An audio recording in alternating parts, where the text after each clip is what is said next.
ఓం మహాగణాధిపతయే నమః. ఓం గురుభ్యో నమః. ఓం శ్రీమాత్రే నమః. మనం ఈరోజు 12 లగ్నాల వారికి కూడా మీకు ఒక లక్ష్మీదేవి యొక్క అనుగ్రహం కలిగేటువంటి సంకేతాలు, అది మీకు స్వప్న రూపంలోన నిత్యం జరిగేటువంటి విషయాలు ఏవైతే ఉంటాయో వాటి రూపంలోని, లేనట్లయితే ఒక్కోసారి మహాదశ మారేటప్పుడు మీ యొక్క లగ్నానికి ఏ మహాదశ వచ్చినప్పుడు ఎటువంటి వాటి ద్వారా వస్తాయనేటువంటి దాన్ని మీకు ఎండింగ్లో చెప్తాను. కాబట్టి స్టార్టింగ్లో ఏంటంటే మీ లగ్నానికి పూర్తి వివరణ మాత్రం ఎండింగ్లో ఉంటుంది. బట్ మీ లగ్నానికి మీకు ఎటువంటి సంకేతాలు మంచిని సూచిస్తాయి, ఎటువంటి సంకేతాలు మీకు కలిగినప్పుడు జాగ్రత్తగా ఉండాలి, దానికి పరిహార మార్గం ఏం చేసుకోవాలో కూడా చెప్తాను. మీన లగ్నము, మీనరాశి, మీకు లక్ష్మీ యోగం కలగాలంటే మహాదశ యోగించాలి లేదా అంతర్దశ యోగించాలి పెట్టుకోండి. అప్పుడే మీకు లక్ష్మి. అయితే లక్ష్మీ యోగం రకరకాల ద్వారా కలుగుతుంది. అయితే ఇక్కడ పరాశర మహర్షి ఒక దశ యోగించాలంటే దానికి చెప్పిన 2 సూత్రాలు ఉంటాయి. ఏమిటంటే, ఒకటి సర్వే త్రికోణ నేతారో గ్రహా శుభల ప్రధాన అంటే త్రికోణాధిపతులు అంటే లగ్న పంచమ భాగ్యాధిపతులు శుభులు వీళ్ళు శుభ ఫలితాలు ఇస్తారని చెప్పేది ఆయన. అక్కడ దాకా చెప్పి ఊరుకోలేదు ఆయన. ఆయన ఏం చేశాడు, తర్వాత శ్లోకాల్లో ఇది ఎప్పుడు యోగిస్తుంది అనే దానికి క్లారిటీ ఇచ్చాడు. లేకపోతే ఏమనుకుంటాం మనం, ఈ దశ వస్తే ఇది ఖచ్చితంగా యోగిస్తుంది, అలాగే చెప్పలేదు ఆయన. ఆయన ఏం చెప్పాడంటే, ఆత్మ సంబంధినో ఏచ ఏ నిజసదాన ప్రశాంత ప్రశాంత దిశంతి స్పర్శాలో అన్నాడు ఆయన. అంటే ఏంటి, ఆత్మ సంబంధం చేత ఎక్కడుంది, ప్లేస్ ఎక్కడుంది, ఏ నక్షత్రం ఉంది, ఏ గ్రహంతో చూడబడుతుంది, ఏ గ్రహంతో కలిసింది. అంతే కదండి, మన కండిషన్ కూడా అలాగే ఉంటుంది. నాకు డబ్బులు ఉన్నాయి, మంచిగా ఫ్లైట్లో వెళ్తాం, డబ్బులు లేవు, బస్సులో వెళ్తాం, లేకపోతే ఏ బైక్ మీద వెళ్ళిపోతాం, నడుచుకుంటూ వెళ్ళిపోతాం. అంటే ఏంటి, మన కండిషన్ బట్టి మనం కంఫర్ట్ లెవెల్లో మారుతూ ఉంటాం. మనం ఫైనాన్షియల్ కండిషన్ బట్టి, మనం ఆరోగ్య స్థితి బట్టి. అలాగే ప్లానెట్ కూడా అది ఎక్కడ ఉంది, ఏ గ్రహాలతో కలిసింది, ఎలా ఉందని చెప్పలేదు. అయితే ఇక్కడ మనకి మీన లగ్నానికి శుభులు పాపులు తెలుసుకుంటే, అంటే సర్వే త్రికోణ నేతాలు గ్రహాల శుభులకు ఉదాహరణగా ఇవే లక్ష్మీ యోగాన్ని ఇస్తాయి. కాబట్టి లగ్నాధిపతి గురువు, పంచమాధిపతి చంద్రుడు, భాగ్యాధిపతి కుజుడు, భాగ్య ద్వితీయాధిపతి, లగ్న దశమాధిపతి, పంచమాధిపతి. మరి ఈ మహాదశ వచ్చినప్పుడు ఖచ్చితంగా బాగుంటుందా అంటే ఇవి కొంతవరకు ప్లస్ అవుతాయి, కానీ ఇది డిపెండ్ ఆన్ ఆ ప్లానెట్ ఎలా ఉంటుంది దాని. ఉదాహరణకి గురు మహాదశ వస్తుంది, దశమాధిపతి బాగున్నాడు, బ్యాంకింగ్ రంగాలు, ఫైనాన్స్ రంగాలు, అకౌంట్స్ రంగాలు, టీచింగ్ రంగాలు టాప్ మోస్ట్ రేంజ్కి వెళ్తారు డెవోషనల్లో. కానీ అదే పాడయ్యాడు, ఆ రంగాల్లో పెద్దగా టాప్ మోస్ట్ వెళ్ళలేక ఇబ్బంది పడుతుంటారు. ఇది గుర్తుపెట్టుకోండి. అంటే లక్ష్మీ యోగం ఆరోపణలో వస్తుంది.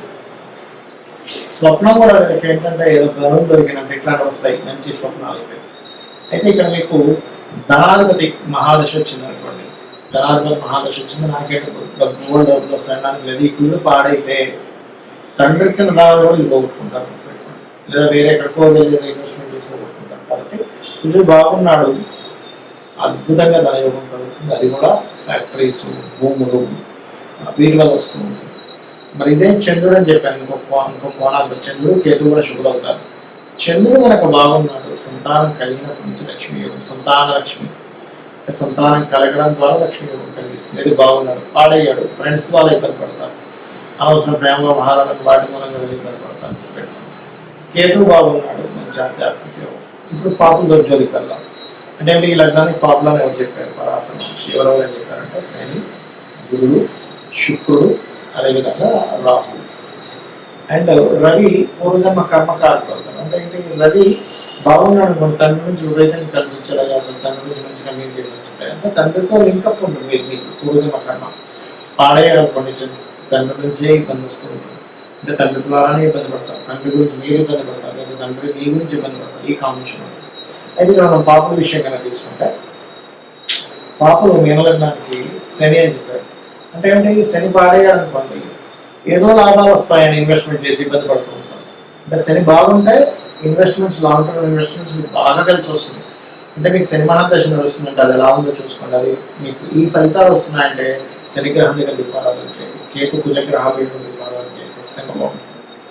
అలా కాదండి, నాకు బుధ మహాదశ వస్తుంది, 4th లార్డ్ విద్యాకారుడు, భూమి కారకుడు, ఎస్ఎస్ కారకుడు నాకు వచ్చేస్తుందా, లేదా నాకు వివాహం అవుతుందంటే ఇట్స్ డిపెండ్ ఆన్ గురువు ఉన్న కండిషన్. బాగుంది, బంధువర్గంలోనే వివాహం అవుతుంది, బాగుంది, భూమి మూలంగా, తోట మూలంగా, బిజినెస్ మూలంగా అద్భుతం ఉంటుంది. పాడయ్యాలి. ఎందుకంటే పాపి కదా, పాడైతే ఏం చేస్తాడు, వాటిలో ఎక్కి వాటితోనే స్ట్రెస్ అవుతూ ఉంటాడు. శుక్రుడు అష్టమాధిపతి, ప్రక్రియ అష్టమాధిపతి పాపి. కానీ ఇక్కడ ఏమవుతుందంటే శుక్రుడు బాగున్నాడు అంటే విపరీత రాజ్యోగంలో పట్టడం, విపరీతంగా కలిసి వస్తుంది. నెలకి 10 లక్షలు 20 లక్షలు కోట్లు సంపాదించడం నేను చేశాను. శుక్రుడు పాప అయినప్పటికీ విపరీత రాజ్యోగంలో కనుకుంటే, అదే పాడైతే మాత్రం స్త్రీమూలకంగా ఇబ్బందిస్తాడు. ఎక్కువ సుఖపడటం వల్ల ఎక్కువ కంఫర్ట్స్ అయిపోవడం వల్ల హెల్త్లో ఇస్తాడు. లేదా శుక్రుడు అష్టమాధిపతి అయినందుకు వాహన గండాల్లో ఉంటే వాహనం మాట్లాడికి ఏదో ఇబ్బంది వస్తుంది, ఇది గుర్తుపెట్టుకోవాలి. అయితే ఇక్కడ ఈ రాహు కనుక ఉంది, రాహు మంచి కండిషన్లో ఉండే విదేశాలకు వెళ్తే బాగుంటుంది, కానీ పాడైతే మాత్రం ఇబ్బంది వస్తుంది. అయితే ఇక్కడ ఏమిటంటే మీరు అర్థం చేసుకోవాల్సింది, ఏ మహాదశ వస్తే ఆ గ్రహాన్ని దీపారాధన చేయండి. లక్ష్మీ మీరు ఎక్కువగా రాజరాజేశ్వరి అమ్మవారి యొక్క స్తోత్రపడము, అన్నపూర్ణాష్టకం చదువుకోవడము, అదేవిధంగా శ్రీమాత్రే నమః అనే మంత్రం చేసుకోవడము. మానసికమైన ఎక్కువ స్ట్రెస్ ఉంటాయి కనుక మీకు పంచమాలలో చెడుగా పాడితే ఎక్కువ మానసిక స్ట్రెస్ వస్తే కనుక మీరు ఓం మనస్విని నమః లేదా ఓం అష్టమి చంద్ర విభ్రాజ అలికస్థల శోభితాయ నమః మంత్రం చేసుకుని అది కూడా బాగుంటుంది. ముఖ్యంగా మీరు జన్మించిన లగ్నం అంటే మీరు ఏ లగ్నం గడిచేటప్పుడు మీ జన్మం జరిగిందో, మీ నక్షత్రం ఏంటో, ఇవేమీ తెలియకపోయినా సరే మీకు సంకేతాలు ఎలా తెలుస్తాయి. ఇట్స్ గుడ్ ఆర్ బ్యాడ్ గుర్తుపెట్టుకోండి. ఒకటి స్వప్న రూపంలో మనం ఇబ్బందుల్లో ఉన్నట్టుగా ఉంటే సంథింగ్ ఈజ్ గోయింగ్ రాంగ్. దీనికి ఏమీ టెన్షన్ పడాల్సిన అవసరం లేదు. గజేంద్ర మోక్ష ఘట్టం కనుక మీకు రాత్రి ఏదో దుస్వప్నం వచ్చింది, ఉదయం నిద్ర లేచిన వెంటనే కనుక గజేంద్ర మోక్షాన్ని తలుచుకున్నా, గజేంద్ర మోక్ష ఘట్టాన్ని విన్నా వెంటనే ఆ యొక్క దుస్వప్నానికి సంబంధించినటువంటిది ఏదైతే నెగిటివ్ ఉందో 100% తొలగిపోతుంది, అందులో ఎటువంటి సందేహం లేదు. ఇది పాయింట్ నెంబర్ 1. ఇక రెండవది ఏంటి అంటే మీకు ఒక్కొక్కసారి మహాదశలు మారుతుంటాయి. ఇప్పుడు వరకు రాహుదశ వచ్చిందండి, గురువు వచ్చిందండి అంటారు. గురు మహర్దశ మీకు యోగించింది అనుకోండి, అద్భుతంగా ఉంటుంది. గురు మహర్దశ యోగించలేదు అనుకోండి, దాని ద్వారా ఇబ్బంది వస్తుంది. అయితే ఇక్కడ మీకు పర్టికులర్గా ఏదైనా మహాదశ మారబోతున్నప్పుడు సిచ్యువేషన్స్ అన్నీ మారుతూ ఉంటాయి. అప్పుడు చాలా క్లియర్గా మీరు అర్థం చేసుకోవాల్సింది ఏంటంటే ఈ మహాదశ ఇక్కడ ఏదో ఇవ్వబోతుంది, అది స్వప్న రూపంలో చూపిస్తూ ఉంటుంది. దాని సిమ్టము మనం ఎక్కడికైనా వెళ్తూ ఉంటే పనులు ఆగుతూ ఉంటాయి, లేదా మీకు లక్ష్మీదేవి అనుగ్రహం ఉందనుకోండి, వెళ్ళిన ప్రతి పని అయిపోతూ ఉంటుంది. స్వప్నంలో కూడా అద్భుతమైన స్వప్నాలు వస్తూ ఉంటాయి. మీకు ఎప్పుడూ కలగనంత, ఇప్పుడు మీరు ఏదైనా ఒక అమ్మవారి ఆలయానికి వెళ్ళారనుకోండి, ఆ ఆలయానికి వెళ్తే మీకు కొంచెం స్పెషల్ ట్రీట్మెంట్, అక్కడ ఉన్న వాళ్ళు ఎవరో పరిచయం రాని సార్ మీరు తీసుకెళ్దాం మీకు చేయిస్తానని, ఇట్లాంటివన్నీ జరుగుతున్నాయంటే అమ్మవారి అనుగ్రహం ఉందని మీరు అర్థం చేసుకోవాలి. అలాగే ఒక్కొక్కసారి ఏం జరుగుతుందంటే మన మహాదశతో సంబంధం లేకుండా మనం ఉన్నటువంటి గృహంలో ఏదైనా వాస్తు దోషం ఏర్పడుతుంది. అంటే అలాగా నైరుతి, చాలా మందికి ఇవాళ రేపు నైరుతి బాల్కనీస్ ఉంటున్నాయి, పెద్ద పెద్ద బాల్కనీస్ ఉంటున్నాయి. నైరుతిలో ఎప్పుడు కూడా స్పేస్ ఎలిమెంట్ అనేది ఎక్కువగా ఉండకూడదు. ఎక్కువ స్పేస్ ఎలిమెంట్ అక్కడ ఉంటే ఏమవుతుందంటే మనల్ని రక్షించేటువంటి వ్యవస్థ 2 రకాలుగా ఉంటుంది. ఒకటి దేవత, రెండవది పితృదేవత. ఎక్కువ స్పేస్ ఎలిమెంట్ కనుక అక్కడ ఉంటే, అంటే పెద్ద పెద్ద కిటికీలు పెద్ద పెద్ద ఓపెన్ చేసేసి పెడితే కనుక ఏమవుతుందంటే పితృదేవత వ్యవస్థ ఏదైతే ఉందో అక్కడ వాళ్ళు మనల్ని సేవ్ చేసేటువంటి కనెక్టివిటీ కమ్యూనికేషన్ తగ్గుతుంది. అందుకే పూర్వకాలంలో నైరుతిలో చీకటి గదులు కట్టేవారు. ఎందుకు అంటే చీకటి గది ఉంటే అక్కడ పితృదేవత ఎనర్జీ బాగా పెరుగుతుంది, మనకి వాళ్ళ బ్లెస్సింగ్స్ లభిస్తాయి, దాని ద్వారా ఇబ్బంది ఉండదు. సరే ఇప్పుడు అపార్ట్మెంట్ కల్చర్ కదండి, ఇప్పుడు ఎక్కడ చీకటి గదులు కట్టుకోవాలి అంటే నైరుతి బెడ్రూమ్ని వీలైనంత చీకటిగా ఉంచండి. ఈశాన్యము, తూర్పు, ఉత్తరం అంతా కూడా మంచి వెలుతురుగా ఉండాలి. ఇప్పుడు పెట్టుకోండి. దానికి మీరు గమనించవచ్చు, అలా చేస్తున్నప్పుడు ఉండేటువంటి ఫలితానికి, అలా చేయనప్పుడు ఉండేటువంటి ఫలితం మీరే కళ్ళారా చూస్తారు. అలాగే మరొక విషయం ఏంటంటే ఇక్కడ మనకి లక్ష్మీ అనుగ్రహం దేవత ఆరాధనతో పాటు పితృదేవత ఆరాధన వల్ల కూడా కలుగుతుంది.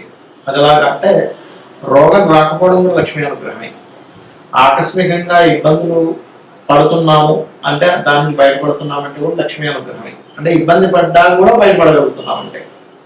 కాబట్టి మీరు ఒకటే గుర్తుపెట్టుకోండి, కొన్ని సంకేతాలు అమ్మవారు మనకి స్వప్న రూపంలోని, అలాగే ఒక్కొక్కసారి మీరు బయలుదేరేటప్పుడు ఏదైనా ఒక సంఘటన, ఒక బ్యాడ్ న్యూస్ వింటాము, లేదా గుడ్ న్యూస్ వింటాము, ఇటువంటి వాటి రూపంలోని, మరియు ఏదైనా గృహంలో మార్పు చేయడం ద్వారా కూడా, అంటే అలాగా ఇంట్లో లక్ష్మీదేవి తిరగాలి అంటే ఏం చెప్తారు శాస్త్రాల్లో, ఇల్లు ఎప్పుడు కూడా గొడవలతో ఉండకూడదు. Point number 1. గొడవలు లేవు, అంత హ్యాపీగా ఉంటున్నాం, లక్ష్మీ అనుగ్రహం ఉంది. ఇంట్లో ఎక్కువగా మనకి చూడండి ఒకసారి ఏమవుతుందంటే ఏవో చప్పుళ్ళు వినిపిస్తున్నట్టుగా అనిపిస్తూ ఉంటుంది. ఇంట్లో అందరూ అనారోగ్య పాలవుతూ ఉంటారు. అప్పుడు కూడా ఏదో something negative is going wrong. అది న్యాచురల్గా వాళ్ళకి హెల్త్ బాగాలేదు, దట్ ఈస్ డిఫరెంట్ థింగ్. అందరికీ అనారోగ్య పాలవుతున్నారు అంటే సంథింగ్ ఈజ్ గోయింగ్ రాంగ్ అనే విషయం మనం అర్థం చేసుకోవాలి. అలాంటప్పుడు ఏం చేయాలి? ఇంట్లో సింపుల్గా ఏం లేదు, మీరు మనకి గోమూత్రం ఉంటుంది, చక్కగా చల్లి కల్లుప్పు వాటర్లో వేసి కొంచెం పసుపు వీలైన గంధం కూడా కొద్దిగా వేసి 15 నిమిషాలు ఆ గోమూత్రం ఉన్న తర్వాత తీసేసేయండి. అలా 11 రోజులు చేయండి కంటిన్యూస్గా. అదేవిధంగా బయట ఒక గుమ్మడికాయ లాంటివి కట్టుకోండి. దీనివల్ల ఏమవుతుందంటే ఇంటికి ఉండేటువంటి నెగటివ్ ఎనర్జీ ఏదైనా పోతుంది. ఎందుకంటే మనం మహాదశ, అంతర్దశ, జాతచక్ర రీత్యా మాత్రమే కాకుండా మనం నివసించేటువంటి గృహం యొక్క ప్రభావం కూడా మన మీద ఉంటుంది. కాబట్టి ఇవి చేయడం ద్వారా మీకు ఖచ్చితంగా ఫైనాన్షియల్గా కానీ ఆరోగ్యపరంగా కానీ లక్ష్మీ అనుగ్రహం కలగడం ద్వారా మీరు ఆనందంగా